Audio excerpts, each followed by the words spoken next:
Hey guys, Drew here. I've just picked up a Meta Quest 3 and I've been in the process of getting it set up for IL-2 in the last few days. And I feel like I've finally got my settings dialed in, and so I wanted to make a video to help those who are struggling with setting up Oculus or Meta Link. And I'm using the link cable. This would also apply to AirLink and Steam Link and Virtual Desktop would be separate. However, the first step is to go to Meta's website and you want to download the official software. And once it's installed, you boot it up. You come into your default settings and you want to come to graphics preferences.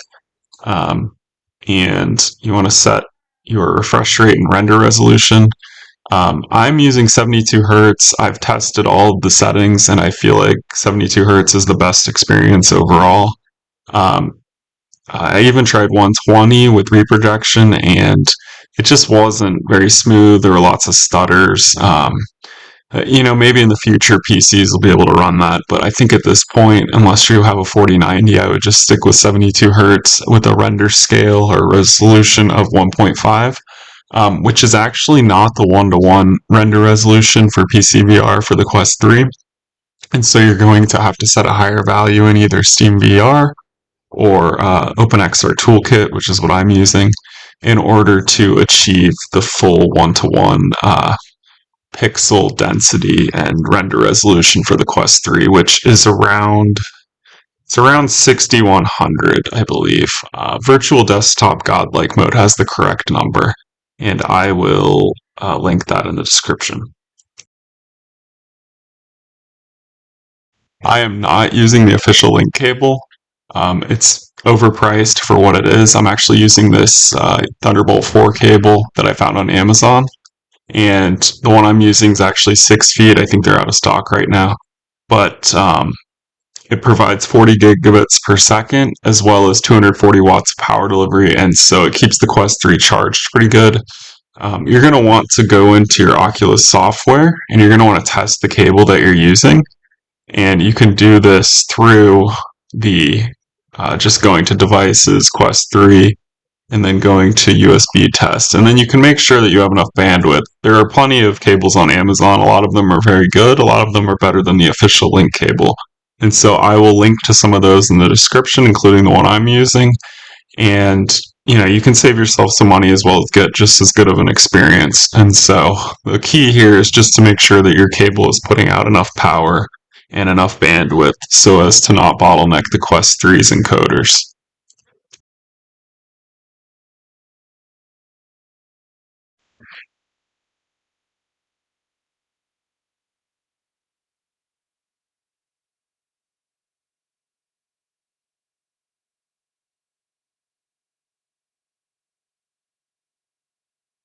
So I'm going to go through these one by one.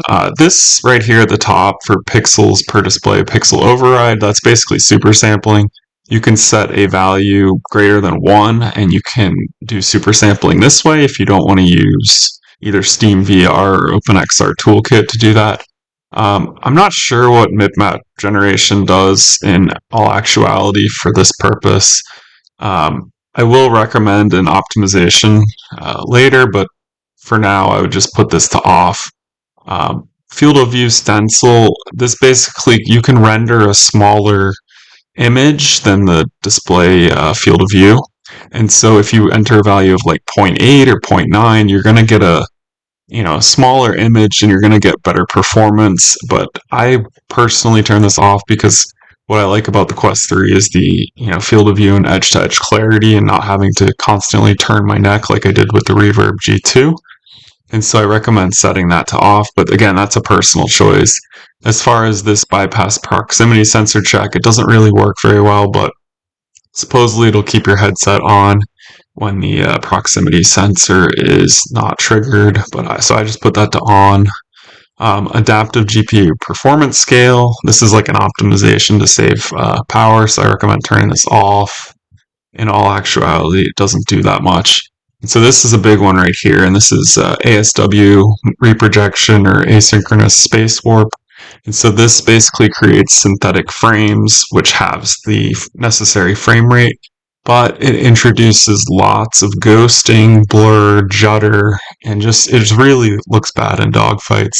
And so I recommend, disabling this. And this will reapply. For some reason, I will go in game and I will all of a sudden notice my frame rate is 36, which indicates ASW is on. And so you have to be kind of vigilant about setting this to disabled, which is frustrating. There is a keyboard shortcut. I believe it's Control Shift number pad 1, but I don't have a number pad because I'm on a laptop. And so I have to use the debug tool to set this instead of using the Oculus hotkey. And so I disable most of these. And so now we're getting into the big video settings. And so distortion curvature, it basically will change the way that the image is rendered. So if you set it to high, it will render more pixels in the center. But again, I like the edge-to-edge clarity.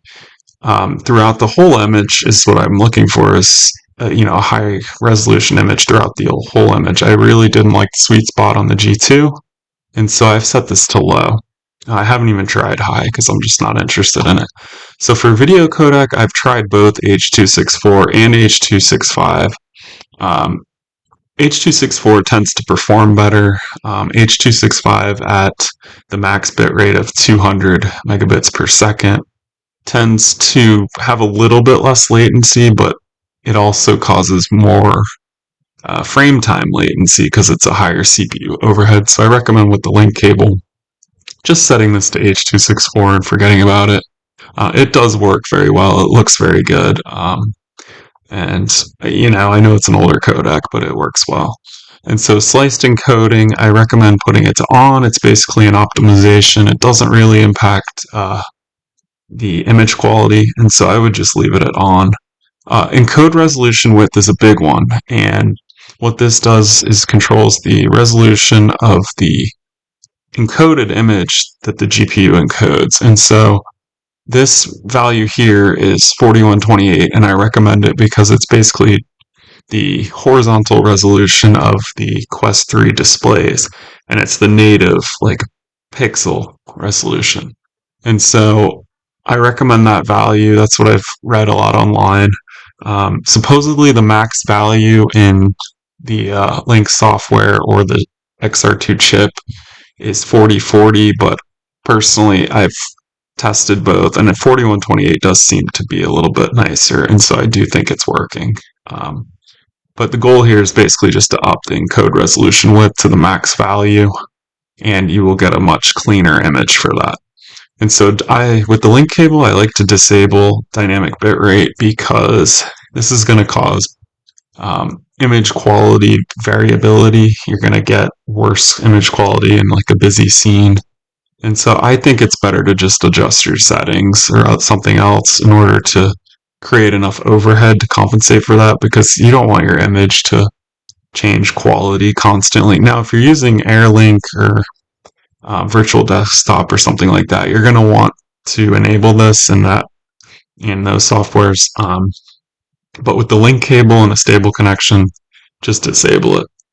And same thing, so I don't touch this dynamic bitrate value. 0 is the minimum or default value, and it doesn't do anything. And so this is a big one, encode bitrate. And so I've tried a lot of values here. 500 seems to be about the sweet spot. Anything more and you start getting into diminishing returns, you can copy and paste higher values into this, and it does look better, don't get me wrong, but at the same time, the 500 megabit per second value does look very good, and that's actually the max recommended and supported value, and so that's what I would just leave it to. You're going to get more latency with higher values, and if you're playing multiplayer, I really wouldn't recommend going higher. But again, this is up to you. You can do all the way up to 960 if you copy and paste it. I personally wouldn't recommend it though. And so this one's a big one, link sharpening. And so what link sharpening does, it's basically built-in sharpening, but the quality setting has a built-in super sampling filter. And so it sharpens and then kind of blurs the edges and creates an anti-aliasing effect.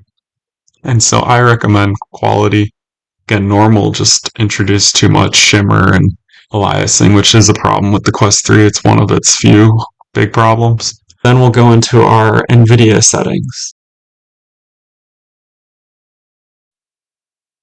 Okay, so now that we have our Nvidia control panel open and IL-2 selected here, I recommend the following changes.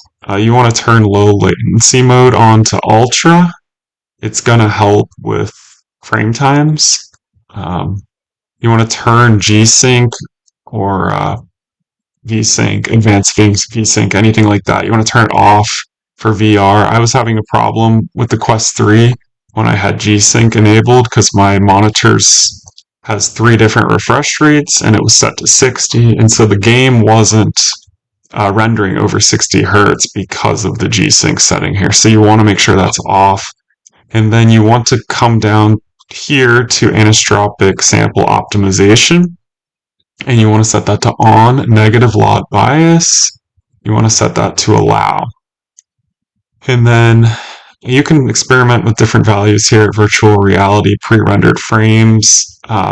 Basically, it stresses the CPU a little bit by rendering more frames in advance. I've in the past used the value of 3, but I decided to just set it to the global setting to use the application setting, and so let IL-2 decide. And so once you have that, you can come to the next tweak I recommend.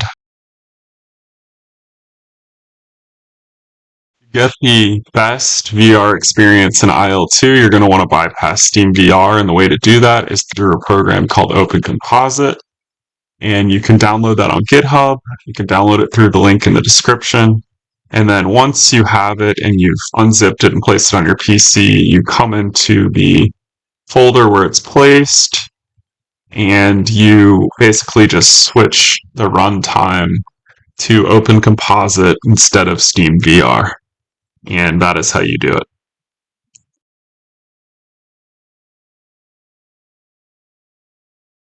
So one other recommended tweak before going into IL-2 and adjusting your game or OpenXR Toolkit settings is to download this app called Nvidia Profiler Inspector. And you can get it from GitHub, and it's a very good program.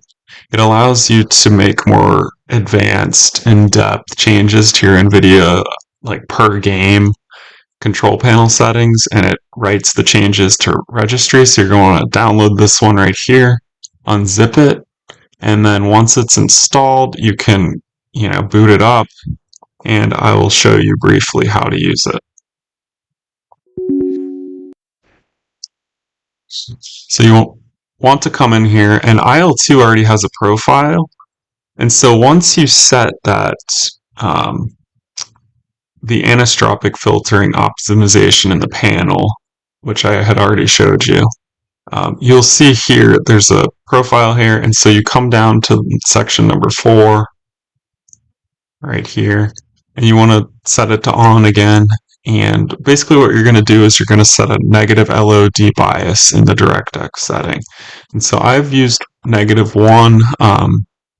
Recommended to me were values of -0.25, -0.5. The effect is a little bit more exaggerated with -1, and so I like that because it really helps with shimmering and aliasing, especially on the horizon at low altitudes, which is really bad in IL-2. And so I would recommend anywhere from -0.25 to -1 or so. And again, feel free to experiment with this, but once you set this value, you also want to hit driver controlled bias here because that'll basically override it. And then you essentially just hit apply changes, and you can exit out, and you are done with that basically forever. Alright guys, I've now booted up IL-2, and we're going to look at our graphics settings. So we're going to go to settings, graphics, and then I am running with an RTX 4090 laptop. I am running a balanced preset. I tried high, and it just wasn't completely stable. I was getting frame drops in populated areas, especially online. And so I went ahead and dropped it down to balanced, and it's been much, much smoother. And so I typically run a screen resolution of 640 by 480. I just changed it to make this video so you could see the screen capture better. And so shadows quality high, mirrors medium.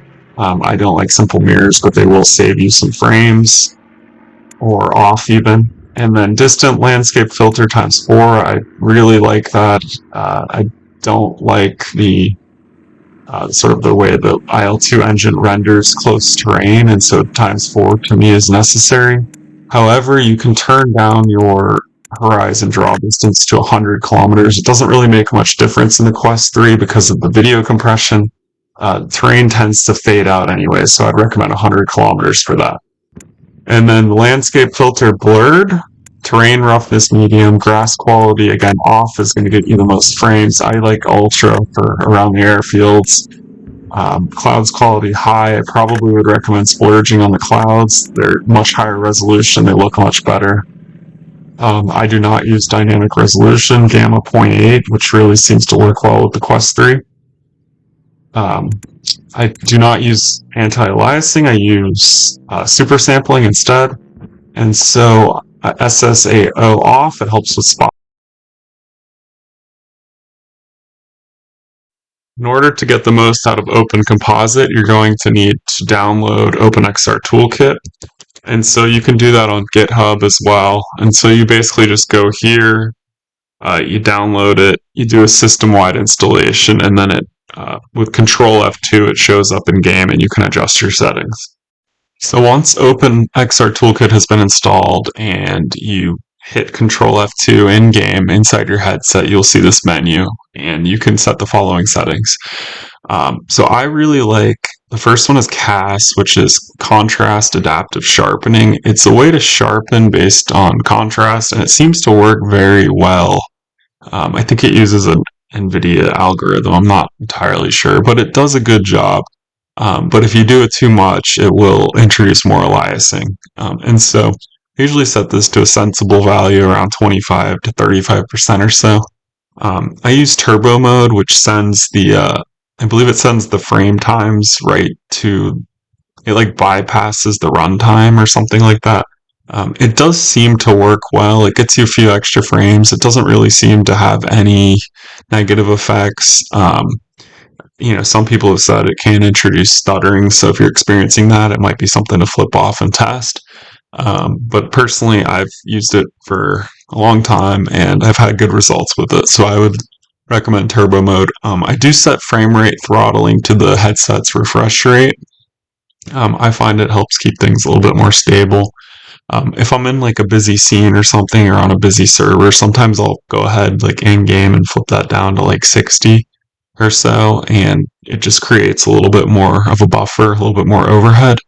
And I've found that is a good thing to be able to use kind of as needed instead of reprojection. And so then we go to the next tab, the appearance tab. And so I do use post-processing. I believe, well, my opinion is that it, with the light sunglass setting, as well as these settings here that you can see, I think it does a good job of creating a more vibrant, it makes the darks darker, the bright spots, it kind of tones them down a little bit. IL-2 tends to be a little oversaturated. And so I've found that these values, again, they're still a work in progress, but I've found that they kind of make the colors pop more. They kind of get rid of the kind of muddy, kind of washed out cartoon or oil painting look that IL-2 kind of has at default. And so that, in conjunction with gamma at 0.8, tends to do a pretty good job. And so, again, feel free to try these values. Feel free to make your own, kind of experiment with it. Again, you can see these changes in real time. And so this is another big benefit of OpenXR Toolkit. And so I do also use in the Inputs tab over prediction reduction, which helps a lot with judder and basically any kind of blurring or image destabilization that happens as you turn your head, which the Reverb G2 was terrible at, but the tracking in the Quest 2 is a lot better. I have tested this off and I still like it on. It does still seem to help a lot, even though it's not as necessary as it was with the Reverb G2. And so then we come over to the important tab, the System tab, and this is where I do the super sampling. And so I will post a link to a Reddit thread where I came up with these values. Basically, they're based off of the Steam VR and the Open Composite values. They are 1.5 times the Quest 3's panel resolution, which, based on the other Quest headsets like the 2 and the Pro, I believe has the same lenses. These are the values needed to create a one-to-one render resolution. It's basically native, and for some reason the Oculus app hasn't been updated. It doesn't have the correct values for the Quest 3. And so this comes out to about 19.8 million pixels. It might be a little bit more, actually, might be around 20. But with this super sampling, which isn't really super sampling as I mentioned, the image looks excellent. I would recommend turning your game settings down before adjusting this, because this really helps to get rid of compression artifacts, shimmering, aliasing. This, in addition to the bitrate, are two of the most important things that you can do on the Quest 3 and other Quest headsets that have, use video encoding to stream images to the headset. And so this will also be true in AirLink, although you're going to struggle with performance there compared to a much more stable quality cable. And so one other setting I think I forgot to mention was world scale. The IL-2 world is a little small, and so anywhere from 110 to 115% is about right. And so I use 110% so I can move around a little bit more in the cockpit. But again, feel free to experiment. I've had this value in different places at different times, and I kept it on 115 for a long time, and it worked pretty well, but I like 110 better currently. And so that's about it. With these settings, I think you will find the Quest 3 to be very customizable, and that you'll be able to get a lot of performance, but also a really, really good image that, basically is as good as the Reverb G2, but with edge-to-edge clarity.